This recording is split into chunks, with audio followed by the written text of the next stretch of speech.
They laughed at the shy waitress, not knowing she was married to the mafia boss. The Harbor Line Grill isn't a place for dreams. It's a place for survival. It smells of old coffee, frying oil, and the damp chill that rolls off Gable Lake after midnight. This is my world. Booths' vinyl cracked like old scars, the hum of the fluorescent lights, the clatter of plates in the bus tub. I am Naya Hart, and I am good at my job because I am invisible. I keep my head down. My bangs serve as a curtain, shielding me from the world. I am quick. I am quiet. And my tabs are always accurate to the cent. When a customer complains the soup is cold, I apologize and get a new one. When a line cook burns a burger, I apologize for the kitchen's delay. I absorb the small daily frictions. I am the buffer. It's easier to just say sorry, to nod.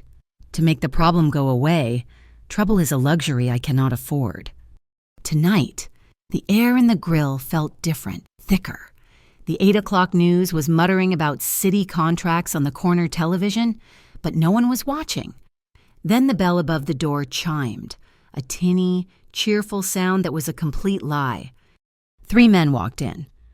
They didn't look like our usual late-night crowd, no tired truckers or college kids fueling up for exams.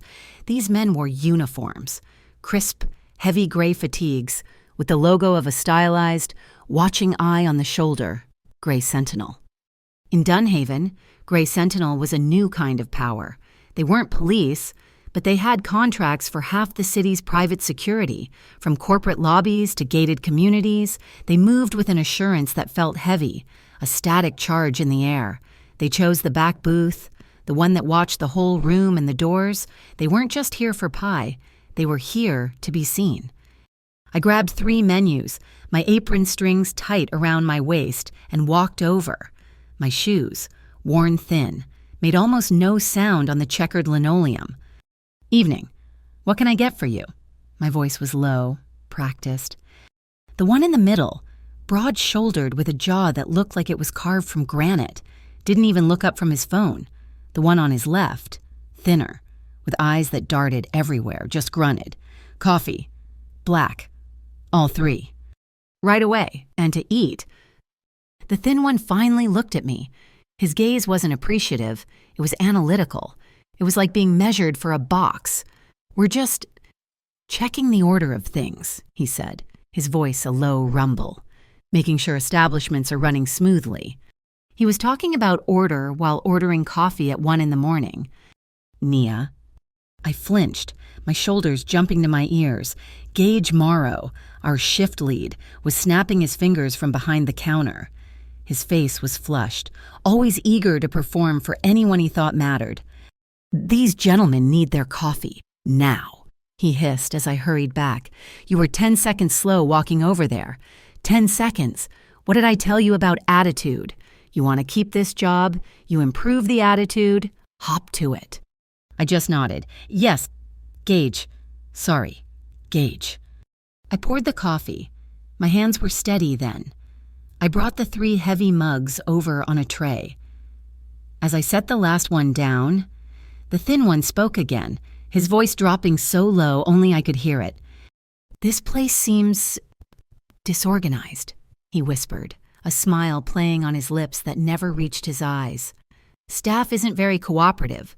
We'll have to make a note of that. A bad report can cause a lot of problems.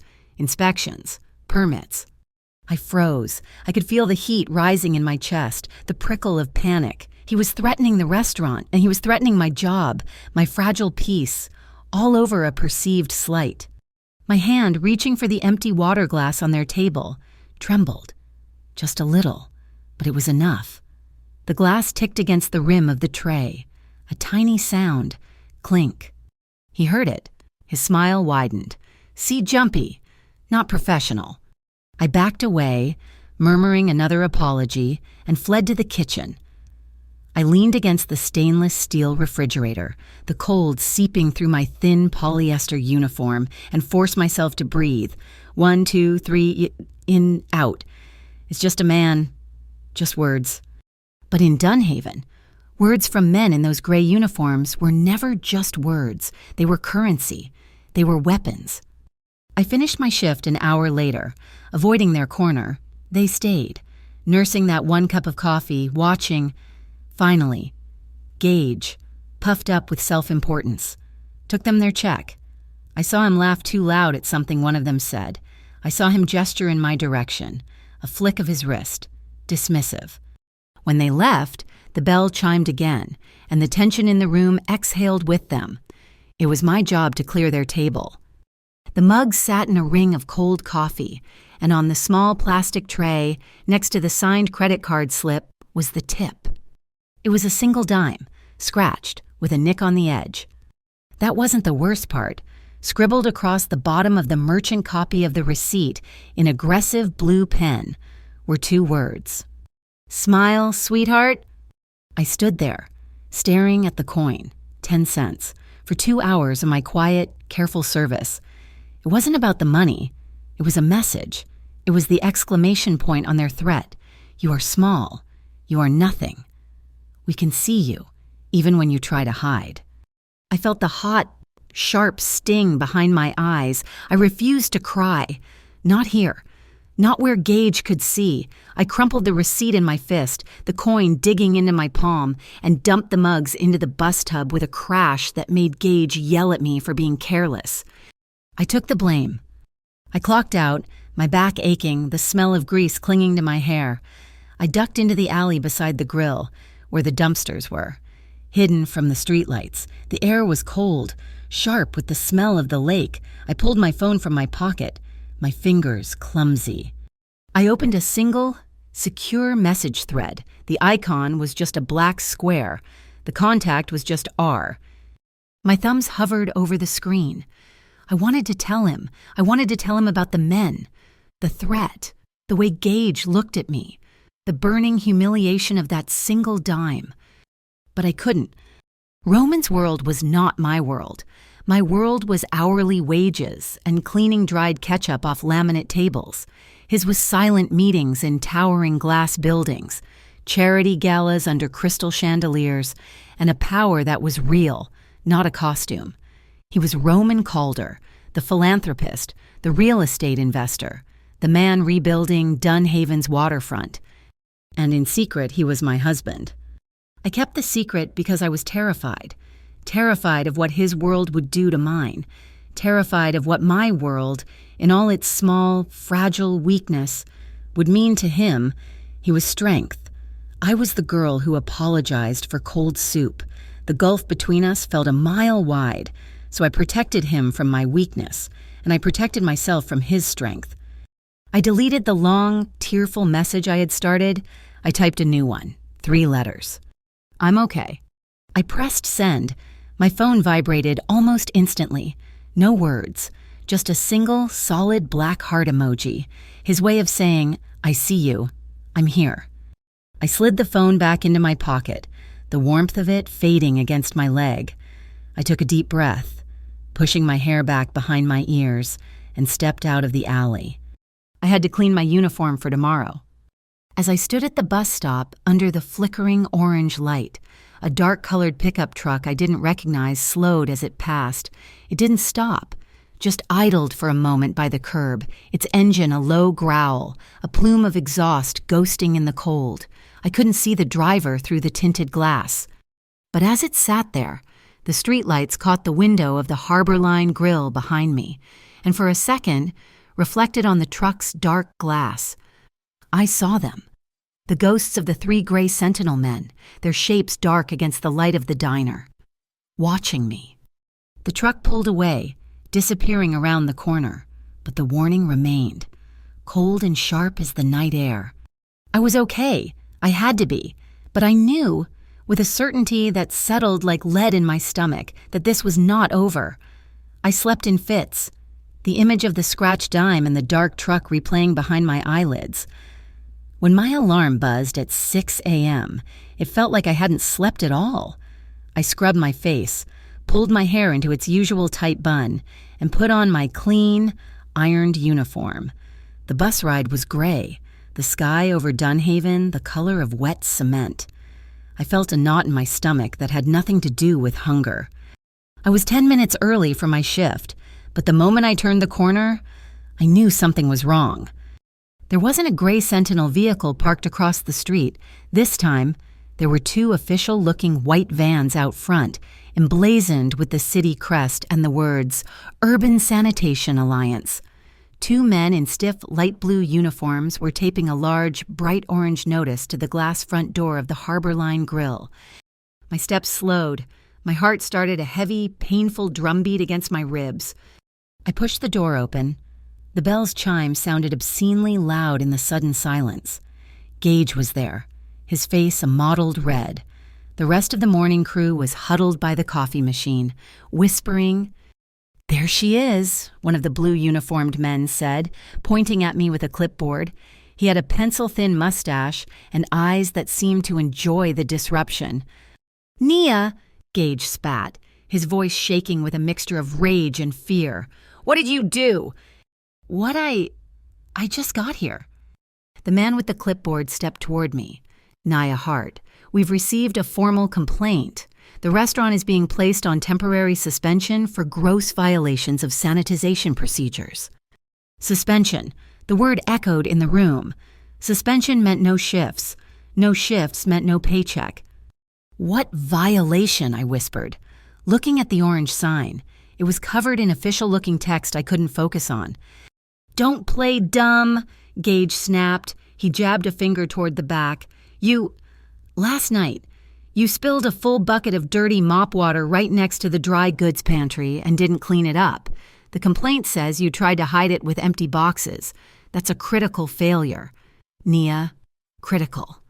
The air left my lungs. I stared at him, my mind racing back through every second of my shift, the men in gray, the dime, the fear, but not the pantry. "No," I said, my voice barely audible.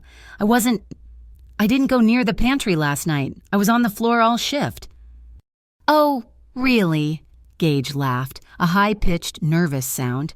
"So the complaint is lying, the alliance is lying, or maybe you just forgot." "I didn't forget," I said, a flicker of something hard and cold starting to glow beneath the panic. "I wasn't there." The man with the clipboard sighed impatiently. "Look, lady, all I know is the report was filed. The place is shut down until a full inspection, and you," he looked at me, "need to come to the office and sign an incident report." From the corner of my eye, through the front window, I saw it, across the street, parked half a block down, a dark gray sedan, not the same truck as last night, but the same aura, the same stylized eye logo on the door. It was just sitting there, watching. Waiting for the show. They weren't just threatening my job, they were taking it. In a high-rise office across town, where the windows overlooked Gable Lake from 100 floors up, the air was still. Roman Calder stood in front of a floor-to-ceiling pane of glass, his back to the room. He was wearing a simple gray t-shirt and dark trousers, his work-from-home attire, but he held himself with the same unbending stillness as he did in a $3,000 suit. Ilya Rhodes, his most trusted advisor, sat at the long, polished mahogany table, a tablet in his hand. Ilya was a man who looked like he'd be more at home in a library than a boardroom, with wire-rimmed glasses and a quiet, academic demeanor. The Harbor Line Grill was served a suspension notice at 7:05 this morning, Ilya said, his voice calm, reciting facts. The citing agency was the Urban Sanitation Alliance. Roman didn't turn. "The Alliance!" "Yes. The citation claims an employee, Nia Hart, deliberately created an unsafe condition in a food storage area." Roman's shoulders did not move. The only sign of tension was the slight, slow clench of his right hand at his side. "Gray Sentinel," Roman asked. "One vehicle, unidentified occupants, parked across the street at 7:06. It remained for 12 minutes, then departed. The men from last night, the ones who left the tip." Ilya said the word with distaste. "Are confirmed Gray Sentinel operatives, low-level enforcement." Roman turned around. His face was calm, his dark eyes unreadable, but his brow was furrowed, just slightly, a millimeter of movement that I would have recognized as deep, cold anger. "They're hitting the weakest person in the room," Roman said, his voice a low, soft gravel. "They're probing. They want to see what we do. They think she's leverage." "And is she?" Ilya asked quietly. Roman looked at his advisor. "She's my wife. They just don't know it yet. What they think she is a mistake." Back at the grill, I was in Gage's cramped, windowless office. The smell of stale cigarettes and lemon polish was suffocating. Gage sat behind his metal desk, and I stood in front of it, my hands clasped so tightly my knuckles were white. He pushed a single sheet of paper toward me. It was a pre-filled incident report. My name was at the top. "Just sign it, Nia," Gage said, his voice suddenly oily and smooth. "It's a formality. You sign it, you take responsibility. The restaurant pays the fine, we get re-inspected, and everyone is back to work in a day or two. You don't sign it? This suspension could last weeks, and I'll have to tell the owner you refuse to cooperate." He was putting everyone else's job on my shoulders. I picked up the paper. I read through the bureaucratic language. Employee, failed to adhere. Protocol. And then I saw it. A small, typed-in box at the bottom. Employee acknowledges the violation was due to willful negligence and not accidental. Willful, intentional, the same as on purpose. A cold spike of adrenaline shot through me. This wasn't just a fine. This was an accusation. This was a lie they wanted me to sign my name to. It was the dime. All over again, but bigger. "I can't," I said, dropping the paper on his desk as if it were hot. "I can't sign this. It's not true. I didn't do it, and I didn't do it on purpose." Gage sighed. He leaned back in his creaking chair and studied me for a long moment. Then he leaned forward and, very deliberately, stood up and closed the office door.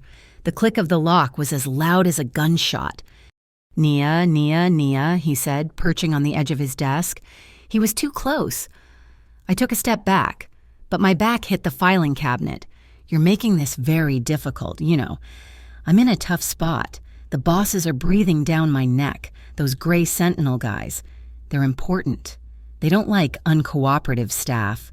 And now, the Alliance. It all reflects badly on me." He lowered his voice. "But I can make this go away. This report, I can misfile it. I can tell the inspector you're new. You were confused. I can smooth it over, and I can make sure you get better shifts when we reopen. No more late-night cleanups, all daytime, maybe even some weekends off." I said nothing.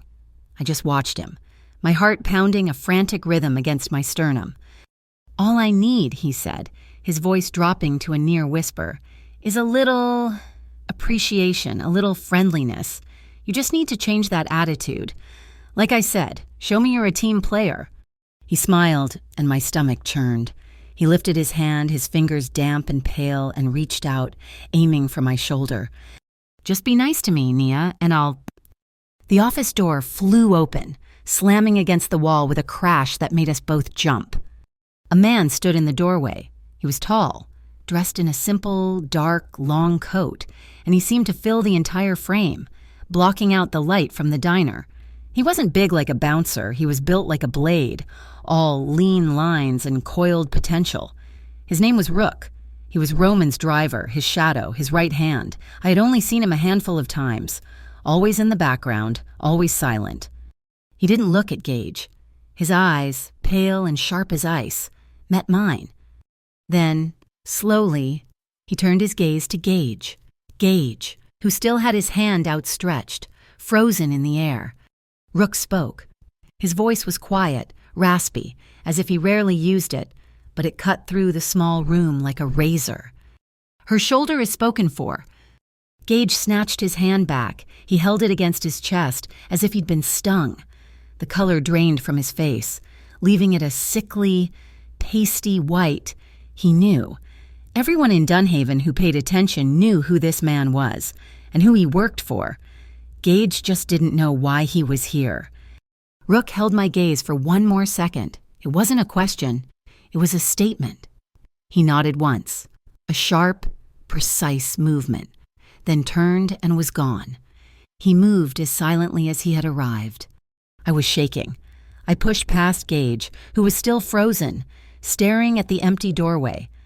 I ran out into the diner, past the huddle of my coworkers, and burst out onto the sidewalk, gulping in the cold, gray morning air. The white vans from the Alliance were still there, but the gray sedan was gone. Less than an hour later, 2 more vehicles pulled up. The first was a sleek black town car with the logo of the Gable Lake Community Fund, Roman's flagship philanthropic organization. The second was a news van from the local Dunhaven channel.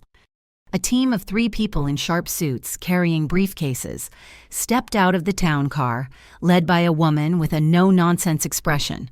A reporter I recognized from the 6 o'clock news and her cameraman hurried after them. They marched straight into the harbor line, I heard the woman in the suit announce, in a voice that carried, "We're independent auditors for the Gable Lake Fund. We're here to review the citations that are threatening a local community business. We understand you have the paperwork." Gage and the Alliance men were blindsided. Roman hadn't sent thugs. He hadn't made a single threat. He had sent in his accountants and the press. I sat on the curb, hugging my knees, and watched. It took them less than 20 minutes. The lead auditor and the reporter came back out, standing on the sidewalk for an impromptu interview. "Can you tell us what you found?" the reporter asked, holding her microphone out. The auditor held up one of the citation papers. "What we've found, preliminarily, is that these suspension notices are highly irregular. They're printed on a form template that was discontinued by the city over a year ago. The citation codes referenced here," she tapped the paper, "are outdated. This isn't just a procedural error. This appears to be a deliberate, organized effort to intimidate a small business using fraudulent city documents. Fraudulent, outdated, a setup. I let my head fall back against the cold brick wall of the building. The drop of water had hit. The glass was overflowing. And the man I had married, the man I was so terrified of, had just shielded me not with a gun, but with a clipboard. The report from the Gable Lake Community Fund auditors hit the local news like a thunderclap. Fraudulent documents, intimidation of small business, abuse of authority. The Urban Sanitation Alliance went silent, refusing all comment. The Harbor Line grill remained closed, the bright orange sticker still a scar on the front door. But the narrative had changed. I was no longer the negligent employee. I was the victim. But it didn't feel like a victory. I was still out of work. Gage wasn't returning my calls. I was in limbo, trapped in my small apartment, watching the story of my own life unfold on a 24-inch television screen. That night was the annual City Harvest Gala. It was the biggest philanthropic event in Dunhaven, a night where the city's old money and new power collided, all smiling for the cameras under the pretense of charity. I watched the broadcast, curled on my sofa in sweatpants, eating saltine crackers from the box. It was a different universe. Women in silk dresses that cost more than my annual salary. Men in tailored tuxedos. And then I saw him.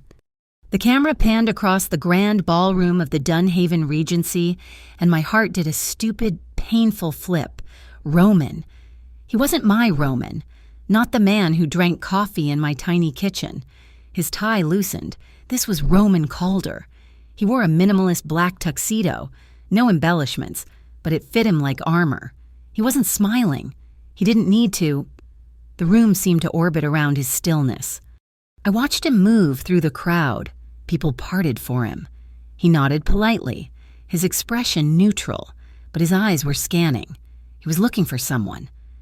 My stomach twisted. I saw his target, Mercer Vale, CEO of Grey Sentinel. Vale was holding court at a prominent table near the stage, laughing, his face flushed with champagne and self-importance. He was the man whose employees had left me a dime, the man whose organization, I now knew, was partners in the lie that had shut down the grill. Roman walked straight to him, no hesitation, and he didn't look angry. He just moved with that lethal, focused economy of motion. The reporter's voiceover faded as the camera zoomed in, capturing the scene. I saw Roman lift a glass, as if in a polite toast. Mercer Vale smiled, spreading his hands wide in welcome. Roman spoke. I couldn't hear the words, only the low murmur. I watched Roman's lips move, his expression placid, almost pleasant. He looked like he was telling an anecdote. But I saw the change. I saw Mercer Vale's smile stiffen, then freeze. The laughter at the table died. One man, sitting next to Vale, put his champagne flute down, his hand stopping halfway to his mouth. The air around that table had turned to ice. Roman continued to speak, his gaze locked on Vale, that faint, polite half-smile never leaving his face. He was telling his fictional story. I knew it. He was telling Vale about a company that had gotten too ambitious, a company that had forgotten to check the expiration date on its own licenses. Then, the chaos. It was beautiful in its precision. Rook, Roman's silent shadow, appeared. He was in a server's uniform, carrying a silver tray. He was invisible, just part of the background, until he was suddenly not. He moved to pass behind Mercer Vale. There was a slight, almost imperceptible stumble, a jostle. A single folded paper, a pale yellow fax, slipped from the inside pocket of Mercer Vale's tuxedo jacket. It fluttered to the polished floor. Rook murmured an apology and moved on, disappearing back into the crowd, but the damage was done. Before Vale could even react, a half-dozen press photographers, who had happened to be angling for a shot of the table, swarmed. Flashes erupted, turning the scene white-hot. The cameras zoomed in, capturing the paper on the floor, capturing the bold red expired stamp on what was clearly a state-issued security permit. The reporters were on him. Mr. Vale, is that an expired license for Gray Sentinel? Mr. Vale, are your operations in the city fully licensed? Vale was trapped. He was sputtering, his face turning a deep, dangerous purple. And then Roman, who had been watching this all unfold, stepped forward into the light. He raised a hand, not for silence, but for attention. And he received it. The microphones turned to him. "Gentlemen, please," Roman said, his voice calm, cutting through the noise. "I'm sure Mr. Vale has a simple explanation. We're all here to support the community, after all." A reporter shouted, "Mr. Calder, you're a major stakeholder in the waterfront renewal. What's your take on this? And on the Harbor Line Grill situation?" Roman turned, his dark eyes finding the camera. He was looking right at me. I felt it through the screen. My hand went to my throat. "My take," Roman said, "is that integrity is the only currency that matters. When a local business," he paused, "like the Harbor Line Grill, is shut down on false pretenses, and a hard-working employee is made a scapegoat for a game she didn't even know she was playing, that is an offense against the entire community." My eyes burned. A hard-working employee? Oh, he didn't say my name. He didn't have to. He had just taken my small, humiliating fight and placed it at the center of the city's moral stage. "I am suggesting," Roman continued, "a simple pause, 48 hours, a cooling-off period, for all parties involved to correct their mistakes, to make things right, and to restore the good name of the person who was wrongly accused. 48 hours. I think that's more than fair. Don't you—" It wasn't a suggestion. It was a death sentence delivered with a smile. Mercer Vale, trapped by a dozen cameras, had no choice. He forced a grim, tight smile and extended his hand to Roman. "Of course. Roman, a misunderstanding. We'll clear it up immediately." Roman shook his hand. It was a brief, firm grip. As he turned away, the camera held on Mercer Vale. His smile was gone. He looked furious, his eyes narrowing, and he wasn't looking at Roman's retreating back. He was looking past him, past the stage, up toward a private balcony overlooking the ballroom. The camera followed his gaze. Just for a second, a woman stood in the shadows of the balcony, her face obscured. She was wearing a dark, elegant dress. She was watching the scene, her hand resting on the railing. Then the camera cut back to the reporter, who who was excitedly recapping the night's political bombshell. But I couldn't forget that look. Mercer Vale wasn't defeated. He was communicating with an ally. The news report ended. The screen went to a car commercial. I sat in the silence of my apartment, my heart hammering. He had done it. He had defended me in a way I never could have imagined, without ever revealing our secret. He had used his power like a surgeon's scalpel, not a sledgehammer. I felt a sudden, desperate need for air. I couldn't stay inside. I grabbed my keys, pulled on my sneakers, and walked. I didn't know where I was going until I got there. The Harbor Line Grill. It was dark, the windows reflecting the empty street. The orange sticker was still there, a mocking presence. I sat down on the cold concrete step by the employee entrance, the same alley I had hidden in just nights before. I hugged my knees to my chest, finally letting the hot tears I'd been holding back trace cold paths down my cheeks. I didn't know how long I sat there, maybe 10 minutes, maybe an hour. Then I heard it. Not the silent purr of a town car. This was a low, throaty rumble, a vintage motorcycle, its engine tuned to perfection. It pulled up to the curb, the single headlight cutting a cone of light in the dark street. The engine died. He swung his leg off the bike. Roman? He had shed the tuxedo jacket. He was just in the white shirt, the black trousers, and a worn, dark leather jacket that I knew he'd had for years. He walked over, his boot heels clicking softly on the pavement. He didn't say, "What are you doing here?" He didn't say, "Are you okay?" He just stood in front of me, looking at the dark restaurant, then down at me on the step. He took off his leather jacket. It was heavy, and it smelled of him, that intoxicating, impossible mix of expensive cologne, clean cotton, and something metallic, like the night air itself. He draped it over my shoulders. It enveloped me, instantly warming my skin. He sat down on the step next to me. We just sat there in silence for a long time. The street was quiet. "Finally," I whispered, "thank you." He turned his head.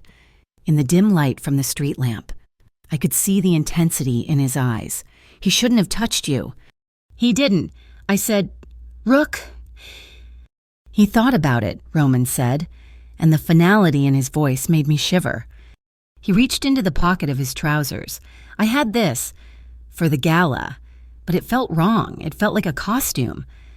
He opened his hand. In his palm was a ring. It wasn't the large, flawless diamond he'd given me when we married, the one I kept hidden in a tea tin in my kitchen. This was a simple, thin band of what looked like platinum or white gold, etched with a delicate, scrolling pattern, like vines. It was subtle. It was beautiful. "It was my grandmother's," he said quietly. He took my left hand. He looked at my fingers, calloused and nicked from my work at the diner. He gently slid the thin band onto my ring finger. It fit perfectly. "Still you," he whispered, his thumb brushing over my knuckles. "It doesn't matter if you're in a diner or a ballroom. It's always you." He leaned in and kissed me. It wasn't the polite, public Roman. It was my husband. His lips were firm, warm and demanding. It was a kiss that erased the humiliation of the dime, the fear of Gage, and the coldness of the world. It was a promise. I held on to the lapels of his shirt, the thin band on my finger, a solid, real presence. He was right. It was still me. But I was beginning to realize what it meant to be his. The 48 hours Roman had demanded at the gala stretched into 72, then a week. The Harbor Line Grill remained dark, the orange sticker on the door fading slightly in the weak autumn sun. The ring Roman had given me, his grandmother's ring, felt heavy on my finger. It was a constant, solid presence, but it was also a reminder that the world I had been hiding from was now hiding in plain sight with me. Roman's move at the gala hadn't been an ending. It was a declaration, and in Dunhaven, declarations are always answered. The first answer didn't come from me. It came from my brother, Leo. Leo is all I have left in this city. He runs a small, honest auto body shop in the industrial district, a place that smells of grease, solvent and the burnt coffee bitterness of his ancient machine. He works with his hands. He's a good man. He's completely outside of Roman's world, which is why they went for him. His call came early in the morning. His voice was cracked, frantic. "Nia, you need to get down here. They broke the place up." I took the bus, my stomach a cold, hollow pit. I didn't tell Ramon. This was my world, my family. I had to see it first. When I got there, I had to cover my mouth. The large plate glass window of his front office was a spider web of shattered glass. Tools were scattered across the concrete. 2 cars he'd been working on had their tires slashed. But the worst part, the part that made my blood run cold, was the paint. Scrawled across the main garage door in thick, dripping black paint was a single, stylized letter in... It wasn't random. It wasn't kids. It was a signature. I finally called Roman, my voice shaking so hard I could barely form the words. I described the scene, the glass, the tires, the letter. He was silent for a long moment. It wasn't a calm silence. It was the stillness of a predator. "Northline Trust," he finally said. His voice was flat, devoid of all warmth. "Who?" "Rivals," he said, and the word was chilling in its simplicity. "They handle washing money for the other side of the city. Mercer Vale and Gray Sentinel are just muscle. But Northline, they're the bank. By defending you, I stepped into their business. He paused. "This is their way of telling me to step back." They were telling him that my brother, that my life was now officially on the game board. The second answer came 2 days later, delivered by a certified mail carrier. It was an official envelope from the city of Dunhaven, addressed to me. My hands trembled as I tore it open. The Urban Sanitation Alliance wasn't backing down. They were doubling down. The language was dense, legal, and terrifying. The complaint against me was no longer a simple procedural violation. It had been upgraded. The words criminal investigation and fraudulent misrepresentation leaped off the page. They were accusing me, Nia Hart, of being a willing participant in a scheme to defraud the city. The letter concluded with a summons. I was being ordered to appear before the Trade Integrity Commission for a formal deposition. This wasn't about a spilled mop bucket anymore. This wasn't about a fine. They were threatening me with a criminal record. They were threatening me with jail. They were trying to break me, to isolate me, to make me so toxic that even Roman would have to cut me loose. I took the letter to Roman's office, the real one. The glass tower that overlooked the lake. I felt impossibly small. My worn sneakers silent on the plush gray carpet. Roman read the letter, his expression unreadable. He handed it to Ilya. Ilya Rhodes, Roman's quiet, academic-looking advisor, read it, and for the first time since I'd met him, he almost smiled. "They're arrogant," Ilya said, pushing his glasses up his nose. He projected the letter onto a massive screen on the wall. "And that's making them sloppy." He brought up another file. It was a complex diagram of names and bank accounts, a spider web of shadows. "I've been digging since the gala," he said. "The Northline Trust and on your brother's shop confirms it." He pointed to a box labeled Gray Sentinel. "Mercer City contracts are inflated. We knew that. But look here. Exactly 10% of every payment is diverted to this shell, the Dunhaven Urban Renewal Fund. That fund is a Northline Trust company." He typed a few keys, and another line appeared. "And the man who authorizes every single payment to Gray Sentinel, the man who also oversees the municipal budget for the Urban Sanitation Alliance." A bland, smiling face appeared on the screen, a man who looked like he belonged on a bus advertisement for dental insurance. "Bennett Aldridge," Ilya said, "the city's chief monetary comptroller. He's the pivot. Aldridge uses the alliance to put the squeeze on small businesses like the Harbor Line. Gray Sentinel acts as the visible muscle, the bad cop. And when the businesses fold and have to sell their property for pennies on the dollar, Northline Trust launders the profits through their renewal fund. You weren't a target, Nia. You were just a speed bump." Roman, who had been listening, turned from the window. They're using a web to strangle the city's small businesses, so we'll use one to strangle them back. He wasn't going to send Rook. He wasn't going to make a threat. Ilya, he said, I want a list of every diner, every bar, every small-time shipping company that's been cited by the Sanitation Alliance in the last 18 months. We're going to build a white alliance. We'll contact every one of them.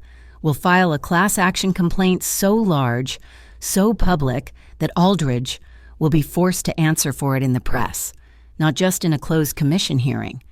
I watched him, awestruck. He was turning my small, personal nightmare into a public crusade. But I felt useless. I was the fuse they had lit, and now I was just a spectator.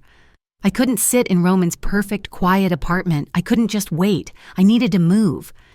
I went back to the harbor line. I told myself I was just going to pick up my last paycheck, but I think I just needed to see it, to touch something real from my old life. The restaurant was cold, dark, and smelled of stale beer. I was heading to the back office when I heard it, a voice. Gage. He was in his office. The door cracked open, speaking in a low, conspiratorial tone. I froze, pressing myself against the hallway wall, my heart climbing into my throat. No, I'm telling you. She's soft, Gage was saying. She's scared of her own shadow. I've known her for 2 years. He laughed, that nervous, high-pitched sound. Yeah, the criminal thing, that's perfect and that'll break her. Push harder, she'll sign whatever you put in front of her. Hell, she'll probably even flip on Calder if it means keeping herself out of a cell. My blood didn't just run cold, it turned to ice. He wasn't a victim with me. He wasn't just a coward, he was a participant. He was on their side. He was actively helping them, feeding them information, encouraging them to push harder. My back went rigid. I backed away, silent as a ghost, and left the restaurant. That night, I told Roman what I'd heard. I expected him to be furious, to send someone to deal with Gage. He just nodded, his expression thoughtful. Good, he said. Good Roman. He's betraying me. He's working with them. Good, he repeated. That you listened. You didn't confront him. You didn't make a sound. You retreated, and you brought the information to me. That's the first lesson. The next day, he took me to one of his properties, a vast, empty warehouse on the river that he was renovating into lofts. It was just me, him, and Rook. They see you as prey, Roman said, his voice echoing slightly in the huge space. We need to change that. I'm not going to teach you to be a predator. Nia, I'm going to teach you to stop acting like prey. He pointed to the corner of the ceiling. Where's the camera? What? The camera? Find it. I scanned the ceiling. There, I said, pointing to the small black dome. Good. Exits. The door we came in and that loading bay, I said. And the service door by the stairs, he corrected me. Always 3. Now, look at Rook. Rook was standing by the door, impassive as ever. He's the guard, Roman said. Watch him. We stood in silence for 5 minutes. Rook didn't move. Then his hand twitched. He slipped his phone from his pocket, glanced at it, and put it back. Did you see it? Roman asked. He checked his phone. Before that, he tapped his left pocket with 2 fingers. That's his tell. He does it every time, right before he moves. That's the moment he's distracted. That's the moment you move. He wasn't teaching me to fight him. He was teaching me to see. Fear comes from the unknown, he said, his voice softer. We're going to take away the unknown. We did this for hours, in the warehouse, on a busy street, in a coffee shop. He made me spot the exits, the cameras, the security, the plain clothes, the tells. He was rewiring my brain. My world, which had always been a blur I kept my head down in, was sharpening into focus. I was still scared, but it was a different kind of fear. It was sharp, not dull. The test came 3 days later. Rahman insisted I maintain my routine. They're watching. Let them watch. I took the bus to my brother's shop to help him clean up. Rook was in a dark sedan, 2 car lengths behind the bus. A white, windowless utility van had been behind the bus for 10 blocks. When I got off, the van turned the corner, too. It stayed 50 yards back. My pulse hammered, but I heard Roman's voice in my head. Don't run. See? I saw the driver. I saw the man in the passenger seat. I saw the side street approaching. I saw Rook's car idling at the intersection. I walked. I turned the corner onto Leo's street. The van's engine revved. It sped up, closing the distance. Then, from the side street, Roman's black sedan glided out. It didn't speed, it just moved. Rook performed a perfect, beautiful, and terrifying maneuver. He didn't hit them. He didn't even come close. He just intercepted the van's path, a solid black wall, forcing them to slam on their brakes. The van skidded, tires screaming, smoke pouring, stopping inches from Rook's driver's side door. Rook just sat there, and he didn't get out. He didn't even look at them. The van was trapped. The passenger door opened. A man started to get out. He saw the car. He saw Rook's impassive face, and he got back in. The van's reverse lights flashed. It shot backward down the street, turned, and was gone. Rook drove away as if nothing had happened. He had just won a war without firing a shot. The message was clear. We see you, too. That night, there was a meeting in Roman's study. Ilya was there, and so was a woman I recognized from the gala. The woman on the balcony. This is Paula Sorn, Roman said. She's one of my chief accountants. She was sharp, dressed in a severe black suit, and she looked at Roman with a raw, unsettling intensity. The White Alliance is working, Paula reported, her voice crisp. Aldridge is panicked. He's digging. He's looking for your dirty money. Roman, he wants leverage. He wants proof of the Calder Syndicate's black fund. He's desperate. Roman leaned back in his chair. A slow, cold smile touched his lips. Good. Sir, Ilya asked. He's looking for a weapon, Roman said, so we'll give him one. We'll let him find exactly what we've staged. Ilya and Paula began discussing logistics, but I was watching Paula. Something was wrong. Her report was too perfect. Her knowledge of Aldridge's mental state was too specific. It wasn't a report. It was a performance. I waited until they left, until it was just me and Roman. He was standing by the window, looking down at the lights of Dunhaven. Roman, I said. My voice was quiet, but it didn't tremble. He turned to face me. She knew too much, I said, stating it as a fact, about what Aldridge wants. It wasn't a report, it was a message. She was telling you what he's looking for because he told her. I took a step closer. My eyes locked on his. Someone in your house talks too much. He didn't deny it. He didn't reassure me. He didn't tell me I was wrong. His expression just hardened, his gaze turning to granite. A small, terrible crack had just appeared in the foundation of his perfect, impenetrable fortress, and I was the one who had put it there. My revelation about Paula hung in the air of his perfect office, a cold, sharp fact that he didn't try to deny. The trust between us was real, but the cracks in his organization were suddenly visible, and I was the one who had seen them. Roman didn't speak for a long time. He just watched me, his gaze analytical, as if seeing a new layer of me for the first time. The woman who had been trained to spot exits and tells had just spotted a traitor. Finally, he nodded once. We're leaving. He didn't say where. He just took my hand, led me down to the private garage, and put me not in the black sedan, but in a low, dark green sports car I'd never seen before. It was an old model, beautifully restored, and its engine was a quiet, powerful growl. We drove for an hour, leaving the steel and glass of Dunhaven behind. The city dissolved into the suburbs, which then dissolved into the long, winding roads that hugged the coast of Gable Lake. The sky was a deep, bruised purple, and a cold rain began to fall. Tapping against the windshield, Roman drove, his hands sure on the wheel, his profile silhouetted against the fading light. He didn't speak, and I didn't ask. For the first time, I didn't feel the need to fill the silence with apologies or questions. I just sat, his grandmother's ring a solid weight on my finger, and watched the dark water slide by. We turned down a private, unmarked gravel path surrounded by towering, ancient pines. The path ended at a house, It wasn't a mansion, it was a long, low structure of dark wood and river stone, built into the hillside, its wide windows looking out over the churning, rain-swept lake. It was all shadows and angles, and it seemed to grow from the earth itself. "The Cove House," he said, his voice the first sound in an hour. "It's where I store peace, for when I need it." He led me inside.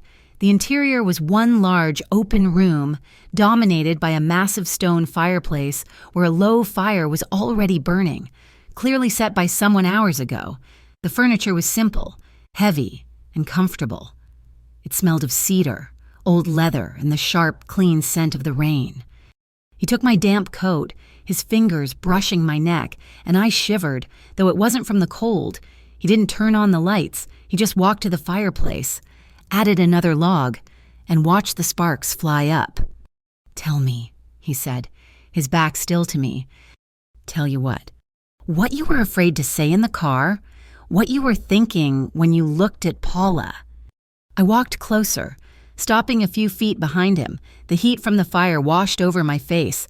I looked down at my hands. They were trembling, that familiar, humiliating tremor that had plagued me my whole life. I started, my voice thick.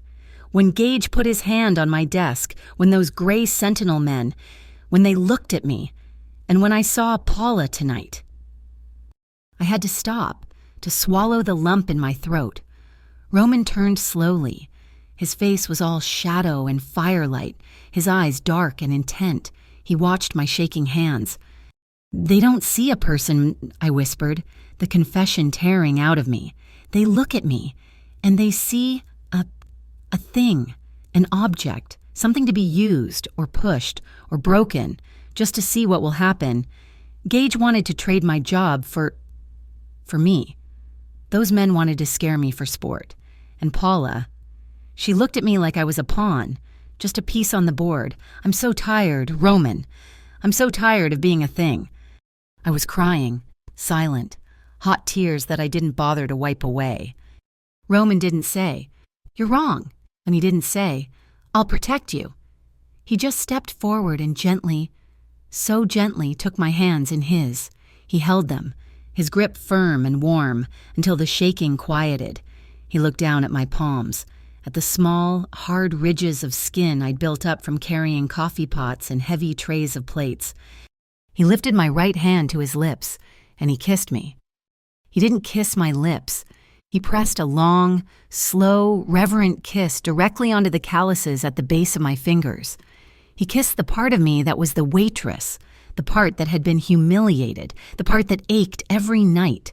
It wasn't a kiss of passion, it was a kiss of apology. An apology for every day I had ever had to endure on my own, for every man who had ever looked at me and seen anything less than a person. My breath hitched. I looked at his dark head bent over my hand, and I felt something inside me that had been clenched tight for my entire life finally, painfully, let go. He raised his head. His eyes were dark with an emotion I couldn't name, and he didn't let go of my hand. He just tugged me forward, pulling me against his chest. I collapsed against him, burying my face in the hard line of his shoulder, my hands coming up to grip his shirt. He wrapped his arms around me, one hand splayed wide across my back, the other cradling the back of my head, his fingers tangling in my hair. We stood there by the fire, breathing each other in. The only sounds were the crackle of the logs and the roar of the rain drumming against the roof and the wide glass windows. The wind howled outside, a wild sound, but in here, there was only the heat of the fire and the solid, unshakable presence of him. This was what safety felt like. It wasn't the absence of danger. It was his arms around me in the middle of it. My body softened against his. My hands, which were no longer shaking, slid from his shoulders, my fingers tracing the strong column of his throat. My hand cupped the back of his neck, my thumb finding the pulse that beat steadily there. I pulled him closer. He groaned, a low sound deep in his chest, and his mouth found mine. The kiss was nothing like the one on my hand. This was raw and desperate and hungry. It was a kiss that said, "You are mine. You are not a thing. You are everything." I kissed him back with all the fear and anger and relief that was flooding through me. I held on to him. My anchor in the storm, the soft, worn wool of my sweater felt too heavy, too much.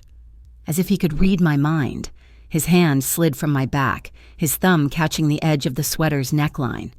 With one slow movement, he pushed it aside, and the fabric slithered down, pooling around my arm, bearing my shoulder to the warm air of the fire. He broke the kiss to look at me, his gaze tracing the line of my collarbone, the curve of my shoulder. I felt exposed, but for the first time, I wasn't afraid. I leaned my head against his chest, right over his heart, feeling its heavy, solid rhythm. "You don't have to be strong here, Nia," he whispered, his voice rough. "Not here, not with me." He was right. I was so tired of being strong. I let go. His arms tightened, lifting me as if I weighed nothing. He carried me the few feet to the thick, soft rug in front of the fireplace and laid me down. The firelight flickered over us, painting our skin in gold and shadow. He came down over me, his body a warm, protective weight. The world outside, the rain, the lake, Northline Trust, Bennett Aldridge. It all dissolved. There was only the heat, and his hands, and his mouth, and the flickering light on the ceiling as we moved together. I don't know how much time passed. The fire had burned down to glowing, pulsing embers, and the rain had softened to a steady, rhythmic drumming on the roof. I was lying on my side, tangled in Roman's arms, my head on his chest. A heavy blanket was draped over us. My hand was splayed over his heart. I could feel the steady, slow thump-thump beneath my palm, a rhythm that seemed to perfectly match the sound of the rain. It was the most peaceful sound I had ever heard. I felt seen? Not just looked at, but truly, completely seen. The girl who hid behind her bangs. The girl who apologized for cold soup. The girl who signed her name with a shaking hand. He had seen all of it, and he had chosen me. He hadn't tried to change me into one of the silk and diamonds women from his world. He had just opened the door and let me in. Then, a sound that didn't belong. A sharp digital vibration against the stone hearth. Roman's body tensed under me. He didn't move for a second, as if hoping the sound would go away, that the outside world would stay outside. It buzzed again. With a low sigh, he reached over, his arm muscles flexing in the dim light, and picked up the phone. He glanced at the screen. "Ilya?" He accepted the call, putting it on speaker, his voice low and raspy. "What?" Ilya's voice was tin, sharp, and all business. It shattered the peace of the Cove House. "They're moving. A full team of Gray Sentinel just hit Pier Line Station. They're not just watching, they're sweeping. The plan. Roman, it has to be tonight." I felt the shift in him. The peace was stored away. The man I was holding was gone, and Roman Calder was back. He sat up, dislodging me gently, the blanket pooling in my lap. The firelight caught the hard, calculating look in his eyes. He looked at me, sitting there in the glow of the embers. He saw the blanket, the bare skin, the sleepy vulnerability. Then he looked at my eyes. He saw that they were open, that I was listening, and that I was not afraid. He reached out and took my hand, not a gentle touch, but a clasp. His fingers locked with mine. "We're not hiding anymore," he said. It wasn't a question. It was a vow. I nodded once, my hair falling into my face. "Okay." He stood, pulling on his trousers. All business. I stood with him, pulling the blanket around my shoulders like a cape. I walked to the wide glass window. The rain had streaked the glass, and my breath fogged a small patch of it. Roman was on the phone, giving quiet, clipped orders to Ilya. "Get the team in place. I want eyes on every corner of that station, and get me Kellen Pike. Now." I listened to him commanding his unseen army, and on the damp, steamy glass, I lifted one finger. I drew a single, small word in the condensation. Us. The plan Roman laid out on the drive back from the Cove House was audacious, precise, and terrifying gray sentinel, in a desperate attempt to fix its public image after the Gala fax disaster, was throwing another, bigger event. They called it the Shield the City benefit, a lavish ball to raise money for community safety. The irony was so thick it was suffocating. Mercer Vale was trying to wash his reputation, and he was using the city's elite to do it. "He's arrogant," Roman had said, his hands tight on the steering wheel. "He's doubling down. He thinks he can buy his way back to legitimacy, and that's our opening. He'll be distracted." The opening wasn't for Roman's men, it was for me. The Shield the City ball needed hundreds of temporary staff, waiters, bussers, coat check attendants. I wasn't going to be Nia Hart, the shamed waitress from the Harbor Line. I was just Nia, a volunteer server provided by the Dunhaven Hospitality League, an independent charity organization that Roman's Gable Lake Fund had been quietly supporting for years. I was a ghost in a different uniform. The night of the ball, I stood in the cavernous service kitchen of the Regency Hotel, the same place Roman had publicly cornered Mercer Vale. This time, I was on the other side of the wall. The air was hot, steamy, and thick with the clatter of plates and the shouts of chefs. My uniform was a simple, stiff black shirt and black trousers. Ilya had met me in the service alley. He was dressed as a technician. He handed me a small, delicate pin in the shape of a silver butterfly. "It's a gift," he said, his expression flat. "Audio transmitter. We'll hear everything. Roman will be listening." He pinned it to the collar of my shirt. "The recorder is live. There's a panic word if you're compromised. Vintage. Just work it into a sentence. I love that vintage dress, or anything similar. We'll have you out in 30 seconds. "I understand," I said. My hands were steady. The girl who used to tremble at the sound of a raised voice was gone. "And Nia," Ilya said, his academic eyes meeting mine, "Roman is tense. This is not how he prefers to operate. He's trusting you in a way he trusts no one else." He paused. "Try not to get caught." I nodded and walked into the chaos. For the first hour, I was just a waitress again, but this time, I wasn't hiding. I was observing. I was using the lessons Roman had taught me. I registered the exits. I counted the gray sentinel guards, noting their patrol routes. I saw how they clustered near the main ballroom doors but left the service hallways, the arteries of the building largely ignored. I carried trays of champagne, my movements fluid and practiced. I smiled. I was polite. I was invisible. I learned the paths, the shortcut behind the main bar that led to the service elevator, the alcove by the kitchens where the staff took their 5-second breaks to gulp down water. It was in that alcove, 2 hours into the event, that I found my target. Roman and Ilya had identified him from Sentinel's employee files, Kellen Pike, a mid-level logistics manager, passed over for promotion 3 times, known to be disgruntled.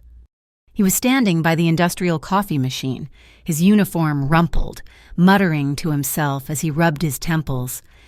"Another champagne flute breaks, and he's going to take it out of my check," Pike grumbled, his voice low and bitter, as if the camera repair fund isn't already bleeding me dry.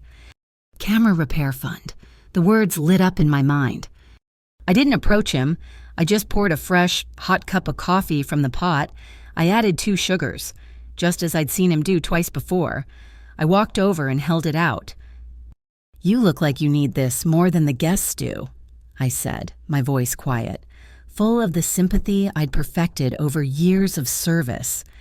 He looked up, surprised. His eyes were tired, red-rimmed. "Thanks," he said, taking the cup. "You're one of the volunteers. Right smart. Don't ever work for these people. It's a grift from top to bottom." "I've heard," I said, leaning against the wall next to him, as if we were just 2 exhausted workers sharing a moment. "It's hard to keep your head up when they're always finding new ways to push you down, like that fund you mentioned." Pike took a long, hot sip of coffee and barked a humorless laugh.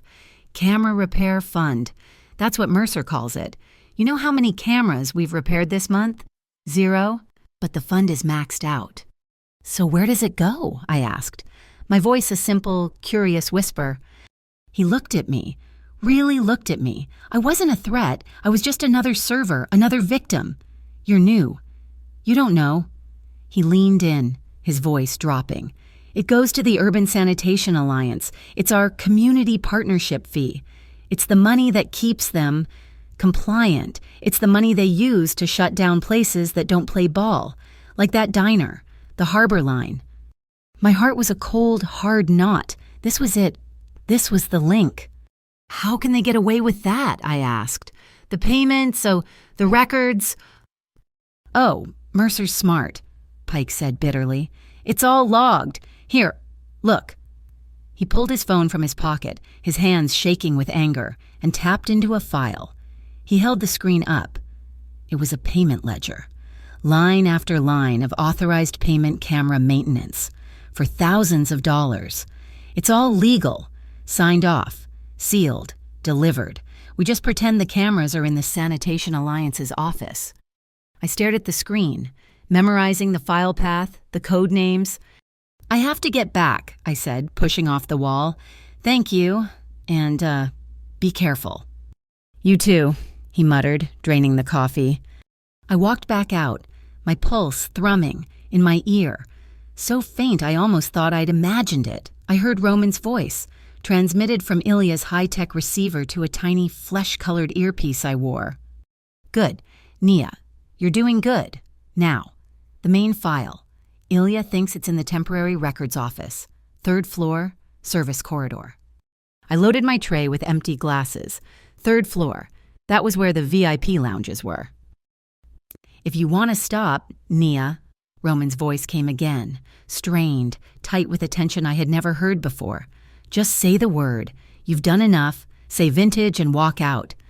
I thought of the Harbor Line. I thought of my brother's shattered window. I thought of the N painted on his door. I'm going, I whispered to the butterfly on my collar. I took the service elevator, my heart hammering. The 3rd floor corridor was quiet, carpeted, the chaos of the party just a dull throb through the walls. I saw the door. Records, staff only. A single gray sentinel guard stood in front of it. I did what I had done my whole life. I made myself small.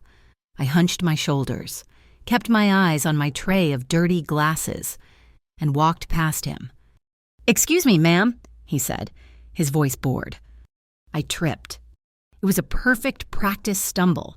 The tray tilted, glasses clattered, and I lurched forward, using the momentum to slam my shoulder into the records room door. It flew open. I fell to my knees, half in, half out of the room, the glasses scattering across the carpet. "Oh my goodness, I'm so sorry," I gasped, my voice high and frantic. "I'm so clumsy. I was just looking for the kitchen. I think I'm on the wrong floor. I'm so sorry." "Hey," the guard said, annoyed, moving to help me. It's fine. Just watch where you're going. The service kitchen's on the main floor." Thank you. I'm so sorry," I babbled, scrambling to pick up the glasses. My eyes, however, weren't on the glasses. They were on the laptop sitting open on a metal desk inside the room. The screen was active, and on it, a single file was open. It was an electronic ledger. The title at the top was simple and utterly chilling. Project Blot. I saw it for only 3 seconds. It was a list of small businesses, the Harbor Line Grill, my brother's shop, Hart Automotive, a dozen others, and next to each name, a status, pending, acquired, scheduled. This was the playbook, the list of businesses they were systematically destroying to force them to sell their properties. "Here, let me get those," the guard said, kneeling beside me. "Thank you," I whispered, my voice trembling for real this time. "Nia." I froze. The voice was cold, sharp, and familiar. It came from behind me. I stood up slowly, my hands full of dirty glasses. I turned. Mercer Vale stood in the hallway, his tuxedo perfect, his eyes like chips of ice. He was not smiling. "Nia Hart," Marhi said, his voice soft. "The famous waitress from the Harbor Line Grill. What a coincidence." Getting lost. This was the moment Roman had trained me for.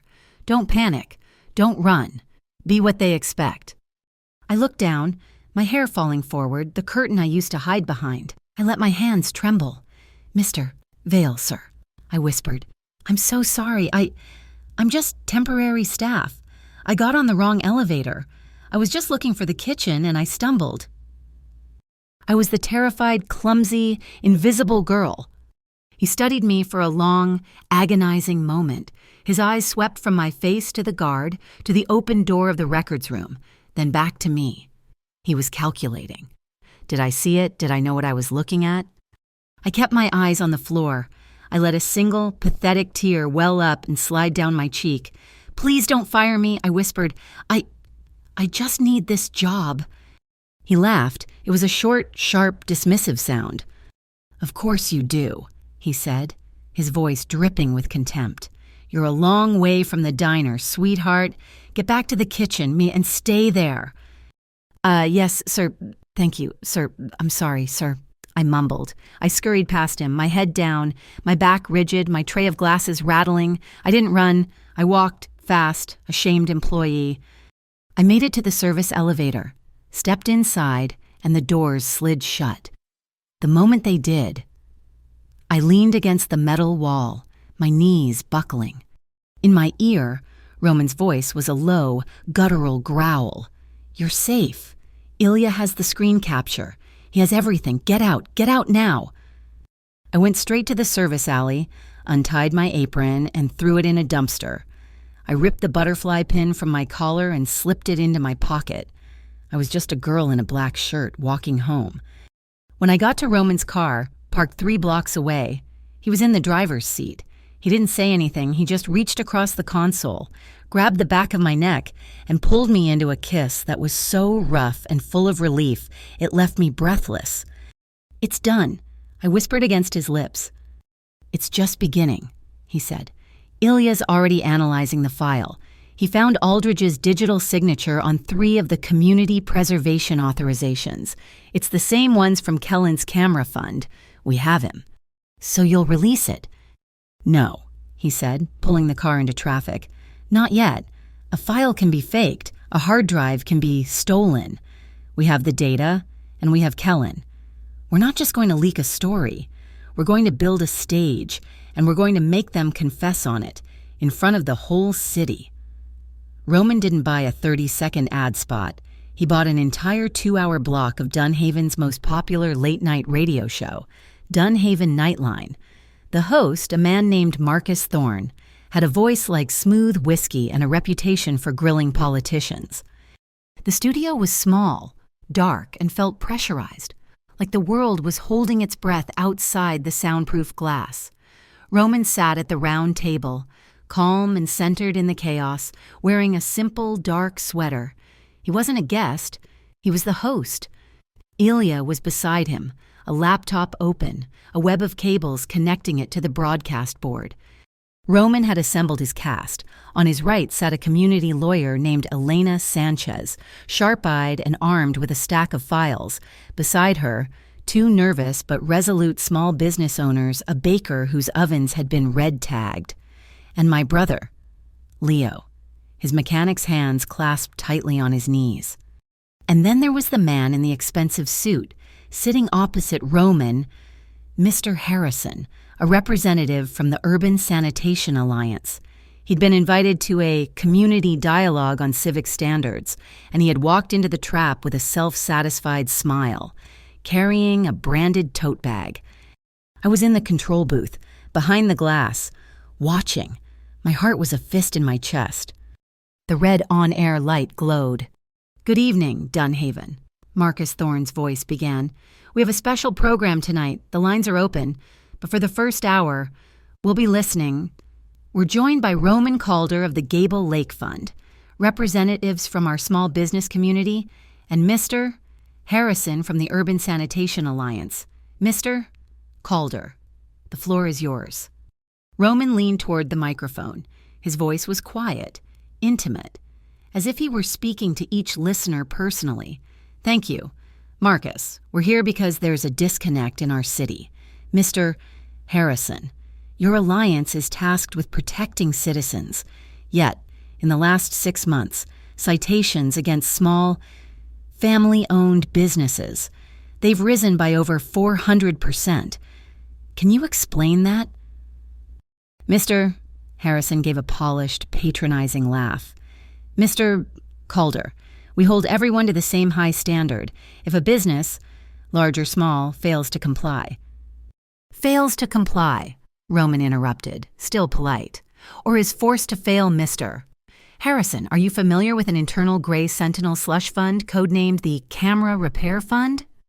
Harrison's smile faltered. That's an absurd accusation. Is it? Roman asked. He looked at Ilya. Ilya hit a single key.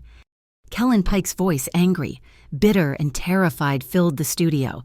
It was the audio from the butterfly pin. It's not for cameras, it's for compliance. It's the money that keeps the Urban Sanitation Alliance quiet. It's the money they use to shut down places that don't play ball, like that diner, the Harbor Line. Mister? Harrison turned the color of ash. He stared at the microphone as if it were a snake. That's the voice of a Gray Sentinel logistics manager, Roman said calmly. And Mr. Harrison, are you familiar with Project Blot? Ilya played another clip. This one was shorter.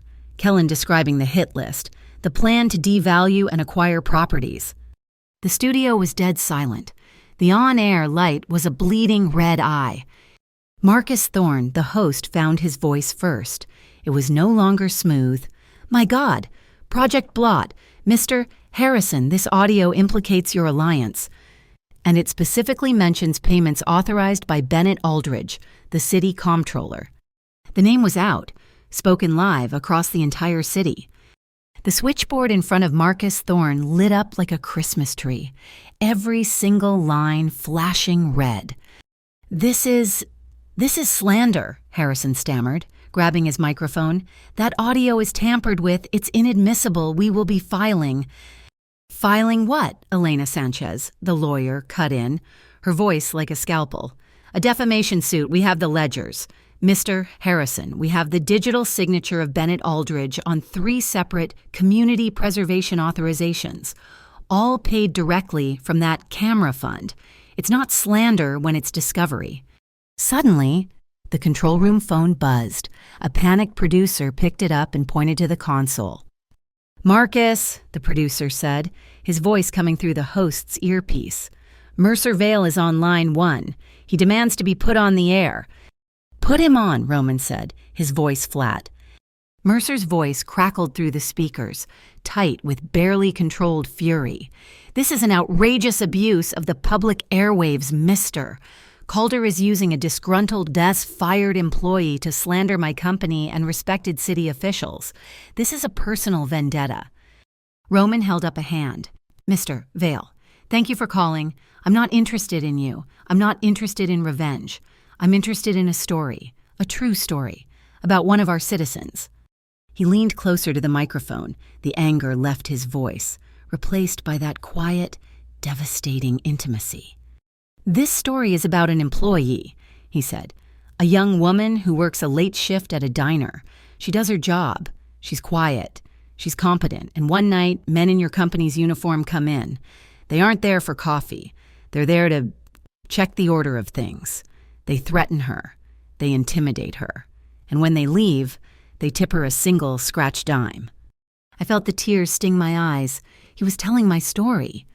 The next day, Roman continued, that woman is framed. A city agency shuts down her workplace based on a lie. She's threatened with criminal charges. Her boss tries to extort her.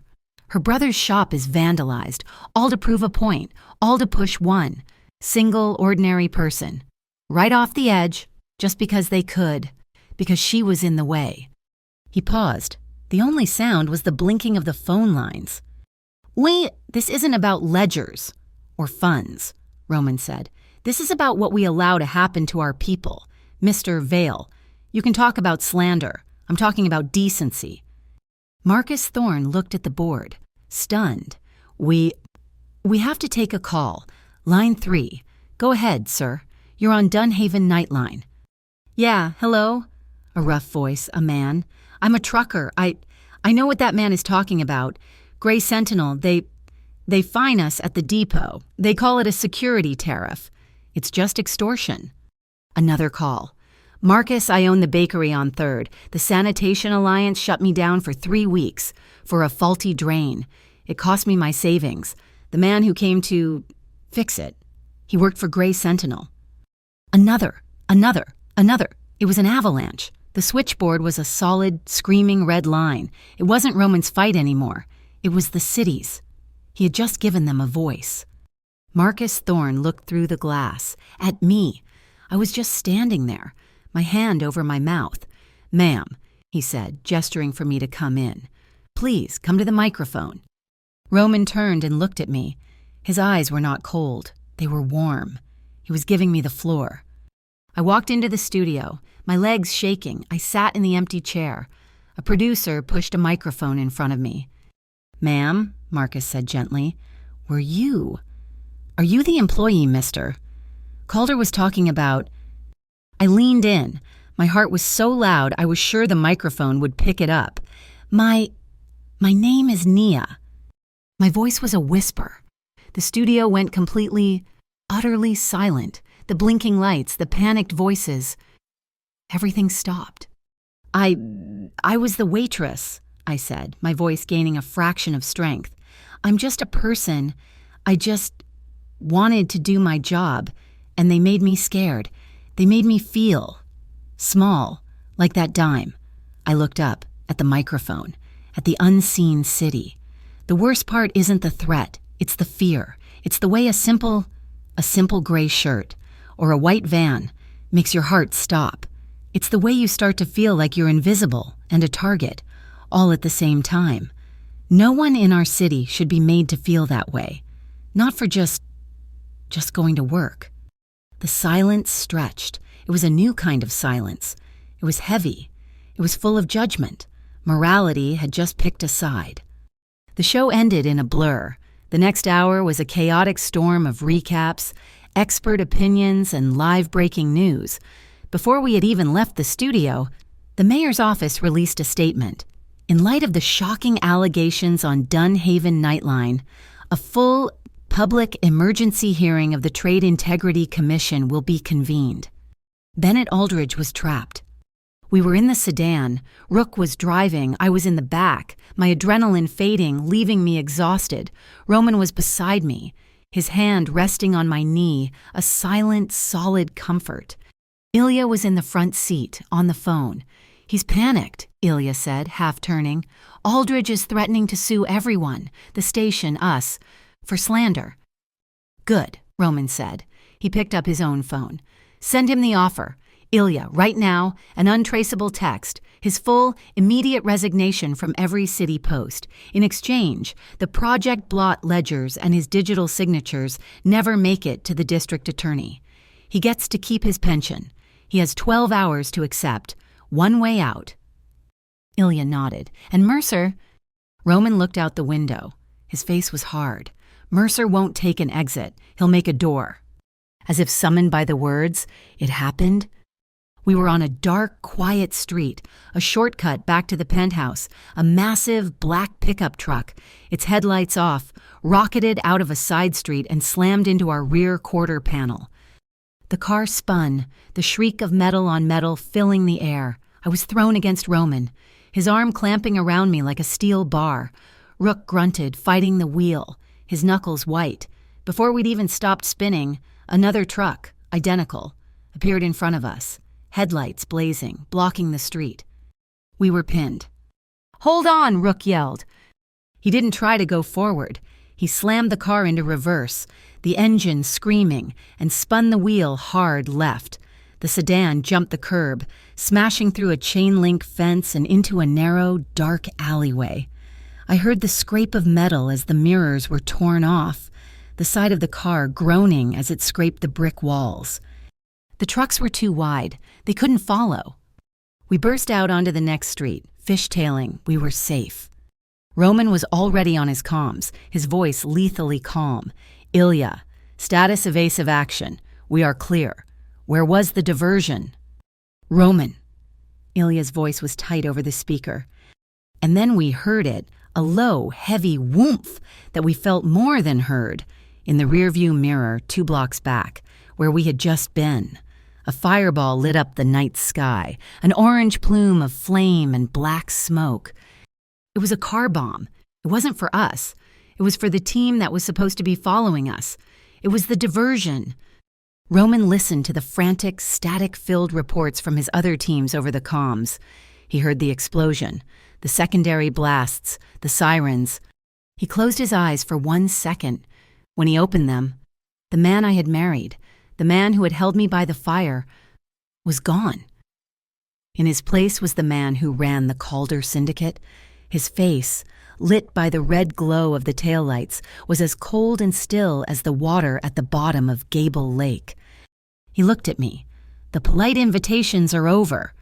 The car bomb that detonated 2 blocks behind us was a punctuation mark. It was the end of the civilized war. The car we were in, the scraped, dented sedan, was a bubble of silence. Rook drove, his eyes on the road, his knuckles white. I was in the back. Roman's hand a heavy, cold weight on my knee. His face, illuminated by the passing streetlights, was no longer the face of my husband. It was a mask carved from ice. He had been polite. He had been strategic. He had used his power like a surgeon. Now the butcher had taken over. We didn't go back to the penthouse. We went to a secure location, a high-tech concrete box hidden beneath one of his downtown properties. It was a war room. Ilya was there, his face pale, coordinating 3 other teams. 2 men lost in the decoy car, Ilya said, his voice clipped. Mercer didn't just try to block you. He tried to kill you. He was aiming for you. Roman, the trucks were just to pin you in place for the blast. Roman just nodded, his jaw tight. Then, my phone buzzed. Not my new, clean phone. It was my old one. The one I kept in a drawer, the one with a cracked screen that I hadn't charged in months. I had brought it. I don't even know why. A remnant of my old life. I pulled it from my bag. It was buzzing on the steel table, a frantic, angry sound. A text message from a number I didn't recognize. I opened it. It was a picture, a grainy, low-light photo. It wasn't a person, it was a pair of shoes. Worn, brown leather lace-up boots sitting on a wet wooden plank. My breath stopped. I felt the blood drain from my face. They were my mother's boots, the ones she had loved, the ones I had, in a moment of grief-stricken clarity, insisted she be buried in 5 years ago. Nia, what is it? Roman's voice was sharp. I couldn't speak. I just showed him the phone. Another text came in. Pier 19, come alone. She's waiting for you. They dug her up, I whispered. The words felt like broken glass in my mouth. To get to me, they dug her up. This wasn't about money. This wasn't about power. This was about desecration. This was a violation so deep it bypassed all my new, hard-won strength and went straight for the soft, broken girl I used to be. I have to go. I said, my voice was dead. It's a trap, Nia, Ilya said gently. I don't care, I said, looking at Roman. He's using my mother. I am going. Roman looked at the picture, then at me. The ice in his eyes cracked, replaced by a cold, black fire. You're right, he said. You have to go, but you are not going alone. He hit the intercom. Rook, full team. We're moving. Now. Pier 19 was the rotting skeleton of Dunhaven's old industrial port. The air was thick with fog, the smell of diesel, dead fish, and the cold, black water of the lake. We moved in silence. Roman's men fanning out, ghosts in the mist. Roman kept me at his side, his hand on the small of my back. That's far enough. Calder? The voice cut through the fog. Figures emerged from behind rusted shipping containers.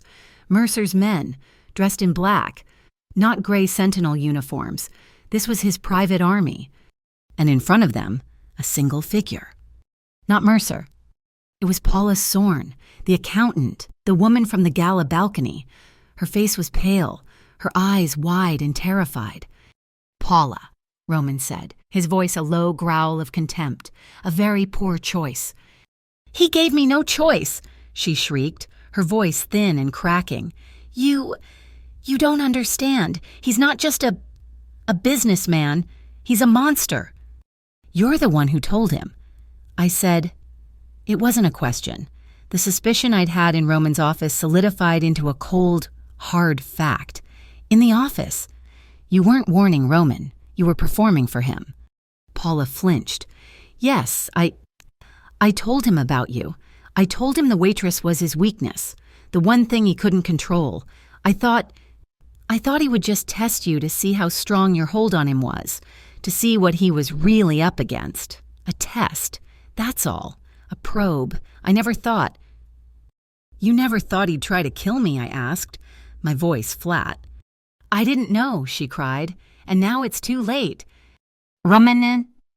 The voice was new, sharp, over the comms in Roman's ear, loud enough for me to hear. It was Ilya. The sensors are live. It's a proximity trigger getter. It happened in less than a second. Roman's eyes widened, not looking at Paula, but at the ground beneath her. A small, blinking red light. Rook, Roman roared. Rook was a blur. He'd been 10 feet behind us, a shadow. He crossed the distance, grabbed the front of my jacket, his strength inhuman. Down, he yelled. He shoved me sideways, away from Roman, toward the edge of the pier. The world vanished in a flash of white fire and deafening sound. The planks of the pier erupted. The explosion wasn't a bang. It was a physical blow that punched the air from my lungs. Splinters, fire, and icy black water flew everywhere. I was falling, but I didn't hit the wood. In the same instant, Rook had pushed me. Roman had moved. He had thrown himself over me, a solid, living shield. His arms wrapped around my head, pulling my face into his chest, his body taking the full, brutal force of the blast and the shrapnel. We crashed onto the deck, the impact shuddering through him. Not me. Wood and metal fragments rained down on us. I screamed, but I couldn't hear it over the ringing in my ears. The chaos subsided. The ringing faded, replaced by the crackle of a new fire and the hissing of steam. I was alive. I was unhurt. Roman? I gasped, my voice muffled against his coat. Roman, move! He grunted a deep, pained sound. He pushed himself up, his movements stiff, his face pale and tight. Are you hit? He demanded, his voice a gravelly rasp. No, I don't think so. You Roman, you... My hand, which had been on his shoulder, came away wet. It was black in the dim light. Blood. His left arm, the sleeve of his heavy coat, was shredded from the shoulder to the elbow, a long, deep gash. A piece of iron rebar from the explosion had torn through the fabric and his flesh. It wasn't a scratch, it was deep. Impressive. Calder, very noble. The voice boomed from the water, amplified by a megaphone. A spotlight hit us, blinding me. Mercer Vale. He was standing on the deck of a sleek, dark cruiser floating 20 yards out. But nobility gets you killed, he mocked.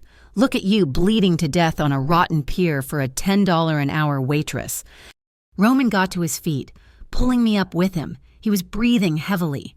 His teeth gritted. He pushed me behind his body, his good side facing Mercer. I could feel the heat of his blood against my back. So, here's the choice. Calder, Mercer yelled. It's simple. You go public with Project Blot. You give those files to the DA, and your wife stays here, permanently, in the black water, or you drop it, you walk away. You let me and Aldridge handle our business, and I let you keep your pet. Pet, waitress, that dime, that word. I looked at Roman's side. I saw the blood now, a steady, dark drip onto the wet wood, the sight of it. It didn't make me faint. It didn't make me scream. It burned away the last wisp of fog from my old life. I stepped out from behind him. Nia, get back, Roman growled, his voice tight with pain. I ignored him.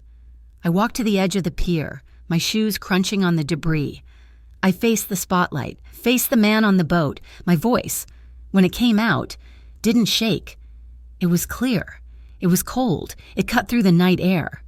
His wife is not the bait, I said. Mercer lowered the megaphone. Surprised, Roman turned. His head, his expression a mixture of shock and something else. Pride. "I am the one who walked into your vault," I called out, my voice stronger now. "I am the one who found your project blot. This isn't his fight, you coward, it's mine." "Nia," Roman whispered, stepping to my side. I saw movement near the flames. Paula Sorn. She was on the ground, bleeding from a cut on her forehead. She was staring. Not at me. At Roman. Roman had moved beside me, and even now, bleeding, in agony, facing an armed enemy. His good hand found mine. He didn't grab me. He didn't pull me to safety. He just held my hand, his fingers laced with mine, a promise, an anchor. Paula saw it. She saw him, wounded, still choosing to stand with me, not in front of me. She saw that this was not a man protecting his property. This was a man standing with his equal. Her face crumpled, a mask of agonizing, too late regret. "Now, Ilya," Roman said, his voice quiet. "A warrant?" Mercer suddenly laughed, lifting the megaphone again. "A warrant for what you have nothing." "Ilya's signal," Roman said, his voice carrying. "Not for my men, for them." As if summoned, the world erupted, not in an explosion, but in light, high-powered floodlights from the shore, from the rooftops, from the water. They turned the pier into a blinding white stage. "Bay District Marshals," a new, official voice roared over a loudspeaker. "Mercer Vale, you are under arrest. We have a warrant for conspiracy and financial fraud." Dark, fast attack boats sliced through the water, surrounding Mercer's cruiser. Teams of men in black tactical gear, Marshal stamped on their vests, swarmed the pier from the land, their weapons raised. Mercer stared, his face a mask of disbelief. "Fraud? What fraud? You have no proof." "We do," Roman said, his voice loud enough for Mercer to hear. "The ledger Nia found was for the press. The one I gave the DA, that was the one you faked, the one Paula planted for me to find, to prove I had a black fund. You tried to use falsified federal documents to blackmail a private citizen. That, Mr. Vale, is a federal crime." It was a double trap. I had been the bait, and so had Mercer. Mercer looked at the marshals. He looked at us. His face twisted into a mask of pure, primal hatred. He was not going to a cell. "Plan B," he roared. He grabbed a weapon from one of his fallen men and fired, not at us, but at a massive, sparking electrical box on the pier. The lights exploded. The pier was plunged back into darkness. "He's in the verdigris tunnels," Ilya's voice screamed over Roman's comms. "He's under the pier. It's a labyrinth. The marshals don't know the layout." Roman was already moving. He ripped a strip of cloth from his ruined shirt and tied it, hard, around his bleeding bicep, hissing in pain. He started for the dark, square hole in the planking that Mercer had vanished into. "Roman, no."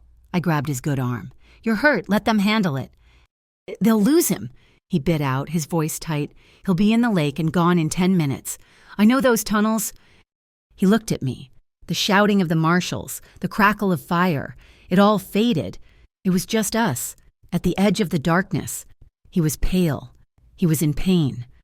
He leaned his forehead against mine, just for a second, his eyes closing. His breath was hot on my cheek. "In the end," he whispered, his voice rough, "we go together." He straightened, his jaw set. He didn't let go of my hand. Together, hand in hand, without looking back, we stepped off the pier and descended into the black, dripping darkness of the tunnels. The verdigris tunnels. The name was prettier than the reality. We descended from the night air into a suffocating, wet darkness that smelled of rust, algae, and the cold, dead water of the lake. The shouts of the marshals and the crackle of fire faded above us, replaced by the rhythmic drip. Drip, drip of water from the sweating stone ceiling. Roman was a dead weight on my left side. His good hand was locked in mine, but his left arm hung useless, the dark stain of his blood hot against my hip as we moved. His breathing was shallow, a sharp hiss of pain with every step. I was his anchor now, his cane. The old me would have been paralyzed by the responsibility, the new me just focused. Ahead in the pitch black, I heard it. Clack, clack, clack. The sound of heavy boots on wet concrete. Mercer. I stopped, pulling Roman against the slick wall. I closed my eyes, just as he had taught me in the warehouse. Listen, don't just hear. The sound was sharp, echoing. He's ahead, I whispered, my voice absorbed by the damp. Maybe 50 yards, but the sound is wrong. It's doubled. It's bouncing back on itself. He's not in this tunnel. He's in a parallel conduit. Ilya. Roman grunted, his voice tight with pain. His earpiece, the one I had worn at the gala, was now in his ear. Ilya's voice crackled, faint and tinny. Roman, the west exit. It's an old flood drain. It'll empty him right into the lake. The marshals are moving to intercept, but they don't know the layout. They're blind. Rook, Roman managed. Above you. Rook's voice, raspy and impossibly close, seemed to come from the ceiling itself. I'm on the catwalks. I have no shot. Wait, I said, pulling Roman's arm. My mind was racing, not with panic, but with clarity. I saw the records room, the flash of the screen, the maps. The west exit is a decoy. It's the long way. He's running, but he doesn't know the path. What? Roman's head turned, his eyes trying to focus on me in the dark. When I was in Mercer's records room, I said, my voice low and fast. I didn't just see the Project Blot ledger. I saw the other monitor. The architectural plans for the waterfront. They had the schematics. There's a shortcut. An old 19th century service duct. It's right here. I felt along the wall, my fingers sliding over the grime and slime. Metal. Rusted, cold, but solid. A latch. I pulled. It groaned, a hideous, tearing sound of metal on metal. A narrow gap of absolute blackness opened up. He thinks he's running to an exit, I whispered, pulling Roman through the gap. We're going to be waiting for him. This new tunnel was smaller, drier, and it sloped upward. Roman was struggling, his weight heavier. Almost there, I said, more to myself than to him. The passage ended. We emerged into a central junction room, a larger cavern of brick and iron, lit by a single caged emergency bulb that cast a sick yellow light, massive. Weeping pipes crisscrossed the ceiling. We were here first. We heard them coming, heavy, frantic footsteps. Mercer burst into the room, not from the tunnel we had used, but from a wide opening on the far side. He wasn't alone. He had Paula Sorn. He had his arm locked around her throat, a heavy black pistol pressed hard against her temple. Paula was a wreck. Her expensive dress was torn and filthy. The cut on her forehead was bleeding, and she was weeping. A high, thin sound of pure terror. Mercer saw us and skidded to a stop. His face was a mask of sweat, grime, and desperation. Well, well, he spat, his chest heaving. The happy couple. He saw Roman, saw the blood, the way he was leaning on me, and a wild, triumphant laugh barked out of him. Not looking so good. Called her. You're bleeding out. It's over. Roman straightened, pushing himself off me, a sheer act of will. He was pale, his face slick with a cold sweat, but he stood. He instinctively moved, his body shifting to shield me from the gun.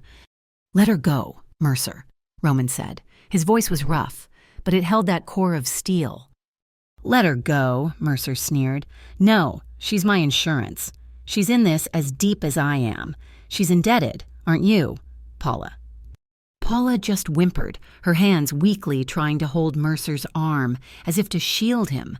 She was a woman trapped, chained to the monster she had helped create. Roman started to take a step, but I put my hand on his chest. I stepped out from behind him. Nia, no, he commanded, his voice a low growl.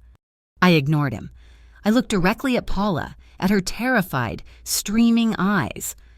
My voice wasn't loud. It wasn't the voice of a victim. It was just calm. Paula, I said. Her head snapped up, her eyes wide. Look at him, I said, my voice cutting through her sobs. You were me. I know you were.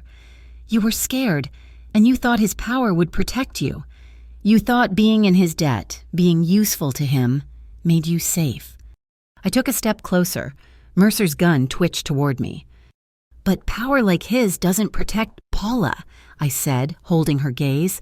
It uses you for information. It uses you for leverage. And right now, he's using you as a shield. He's not going to let you go. He's just hiding behind you." Paula's breath hitched, a strangled, broken sound. Her eyes darted from me to the gun at her head, to Mercer's desperate, snarling face. She saw me, standing alone. Then she looked at Roman, wounded, bleeding, but still standing with me. Her hands, which had been clinging to Mercer's arm, went slack. They dropped to her sides. She stopped fighting, stopped weeping, and just stopped. Her shield had evaporated. "No!" Mercer screamed. Realizing it, he shoved her violently to the concrete floor. He raised the gun, his hand shaking with rage, and aimed it straight at Roman's chest. "You. This is all on you, Calder. You and your little whore." Roman shoved me, his good arm a bar of iron, trying to get me behind him. But I didn't move back. I stepped forward. I stepped half in front of him, my hand raised. "Stop!" I yelled. Mercer, startled by the sheer audacity, hesitated. "Go ahead," I said. My voice was ringing with a cold, absolute certainty. "Shoot him. But the entire city will hear the gunshot, and they'll hear your confession." "What? What are you talking about?" he snarled, his eyes wild. "You're insane." I pointed to the small, silver butterfly pin on my collar. Ilya had pressed it into my hand as we'd left the car, just in case. "This is live," I said. "Right now. Dunhaven Nightline didn't cut the feed. Kellen Pike is in their studio. Patch through.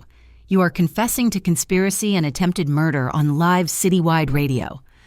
Panic, pure, unadulterated panic flashed across his face. He looked at the pin. He looked at me. He didn't know if I was lying. And in that moment, he couldn't afford to find out.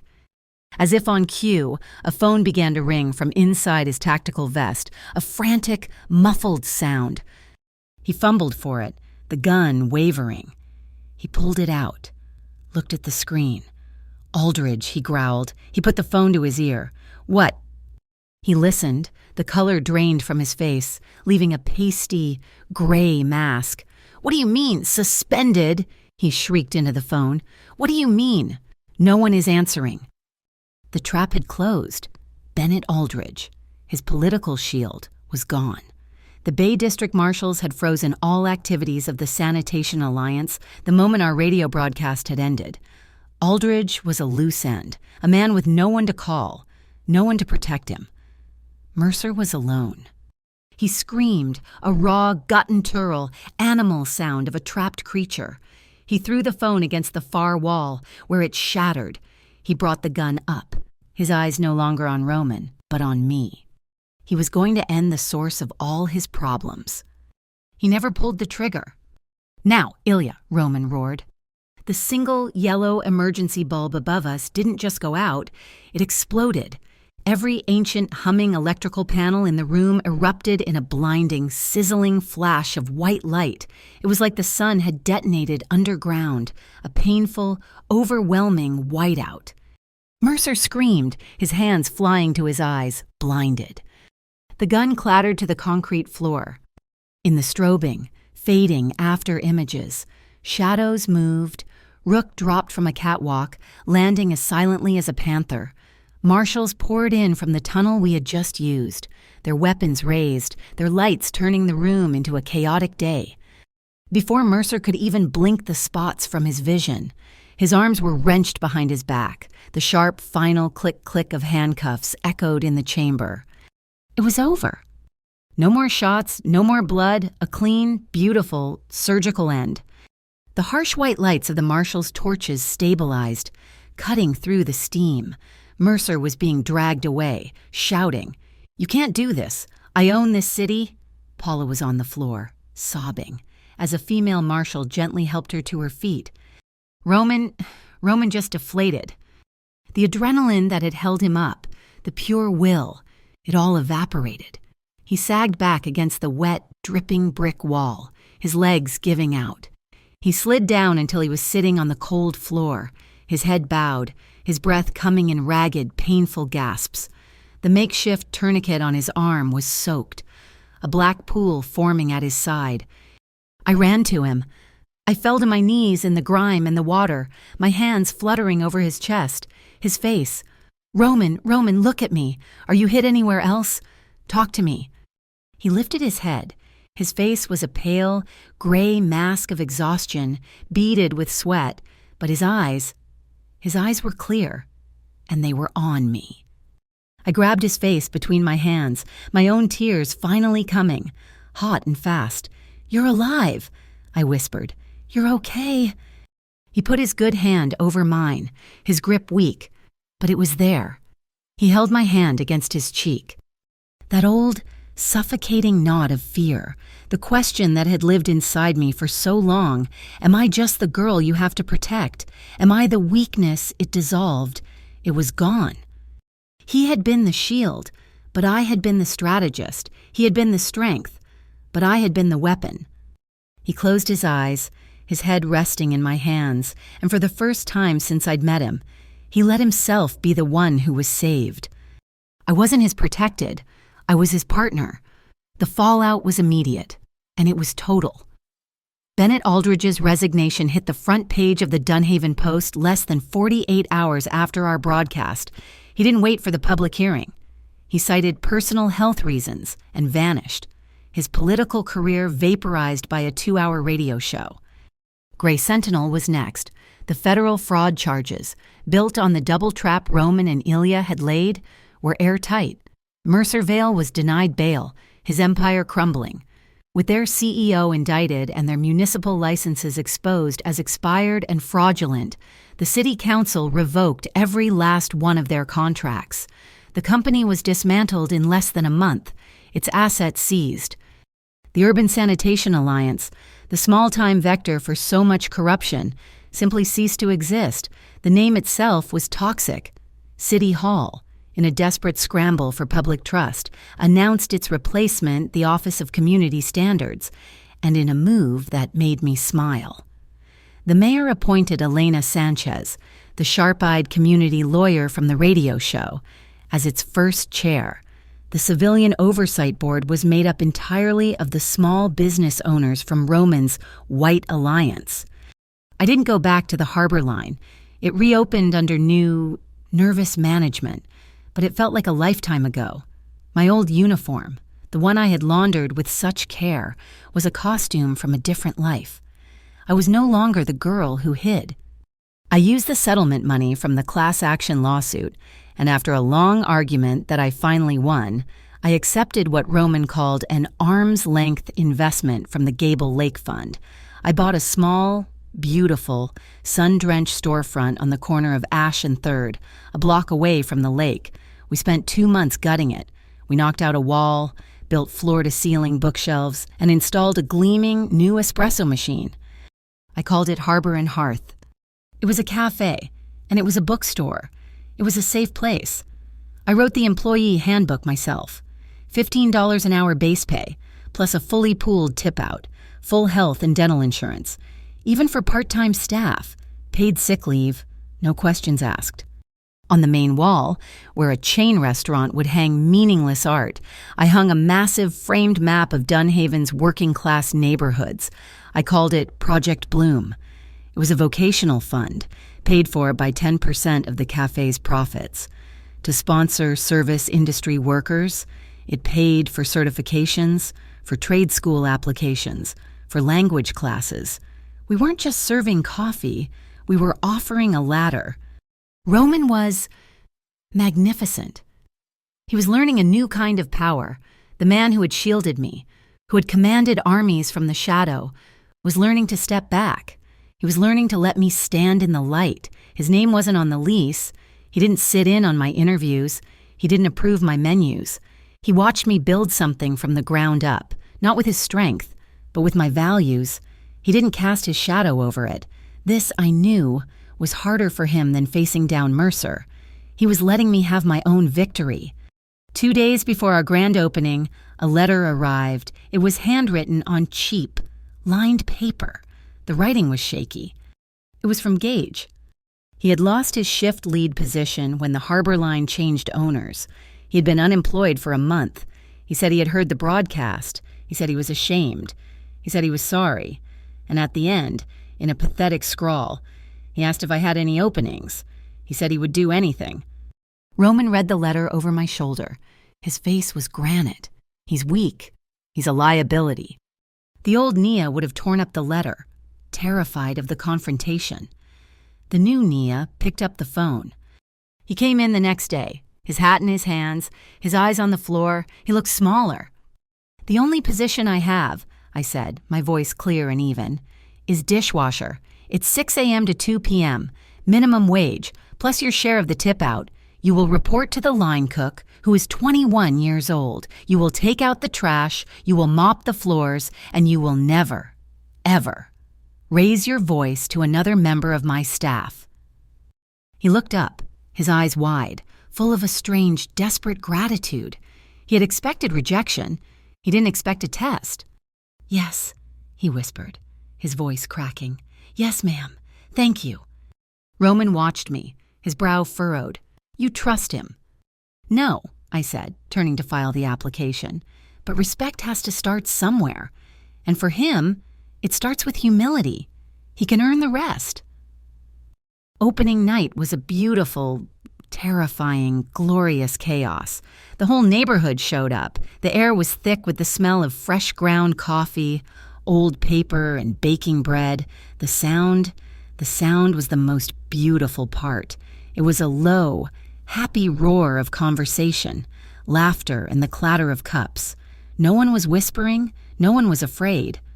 At 10 p.m., we served the last customer. The staff was exhausted, my feet were an inferno, and I had never ever been happier in my entire life. As I locked the front door, a light, soft rain began to tap against the glass. Roman hadn't been there all night. He had given me the stage. But as I turned, I saw his dark car parked across the street. He was just standing in the doorway, leaning against the frame, watching me. He wasn't smiling, but his eyes were so full of a fierce, quiet pride that it took my breath away. I grinned, my face aching from smiling for 8 straight hours. I walked over, grabbed his hand, and pulled. "Where are we going?" he asked, his voice a low rumble. "Up," I said. I pulled him through the kitchen, past a cheering Gage, who was elbow-deep in suds, and up the narrow, steep stairs to the building's flat rooftop. The rain was a cool mist, a silver curtain in the city lights. We stood by the ledge, the street below gleaming and wet. "You did this, Nia," he said, his voice quiet, awed. "No," I said, turning to face him. "We did." I stepped into his embrace, sliding my cold hands inside his heavy wool overcoat, pressing them against the familiar, solid warmth of his chest. His own hands came up, his grip gentle to cup my face, his thumbs brushing the raindrops from my cheeks. We kissed. It wasn't the desperate, claiming kiss of the Cove House. It wasn't the angry, protective kiss of the night he gave me the ring. It was slow. It was deep. It was a kiss that held no fear, no secrets. It was a kiss of partners. It tasted of rain and coffee and the future. I pulled back, laughing from the sheer, giddy joy of it all. And then he did something I had never, ever seen him do. He laughed. It was not a smile. It was a real, unguarded, sudden laugh that rumbled deep in his chest. It startled me so much I just stared. Before I could react, he wrapped his arms tight around my waist, his grip like steel, and he lifted me off my feet. He spun me, once, a full, slow circle. Right there on the wet roof, in the middle of the rain, the city lights blurring around us. He set me down, his forehead resting against mine. He was still smiling. We didn't need to speak. The world of syndicates, of shadows, of guns and fear. It was still there. It would always be there. But it was not here. It was not us. He kept an arm around my waist as I led him to the door that went back downstairs, back into the warmth. As the door clicked shut behind us, The golden light from the cafe spilled out onto the roof for just a second, a promise of sanctuary, before leaving the night to the rain. The next morning, the Dunhaven Post had a new front-page story. An anonymous benefactor, they reported, had purchased the derelict, fire-damaged lot at Pier 19. The entire property was being donated to the city, along with a massive private fund to build a new community park and playground.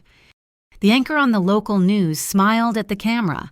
The park, by request of the anonymous donor, is to be named simply The Cove.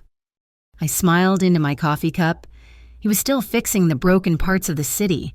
He was just using the light now. True beauty, I thought, never needs a signature. I went downstairs before we opened. The cafe was quiet, clean, and smelled of possibility. I picked up a piece of white chalk and walked to the large blackboard by the door, the one that listed our specials. At the very bottom, in my clearest, steadiest handwriting, I wrote one small sentence. "No one is laughed at here." I felt a presence behind me, the familiar, solid warmth. Roman, he had come down, holding 2 cups of coffee. He looked at the words I had written.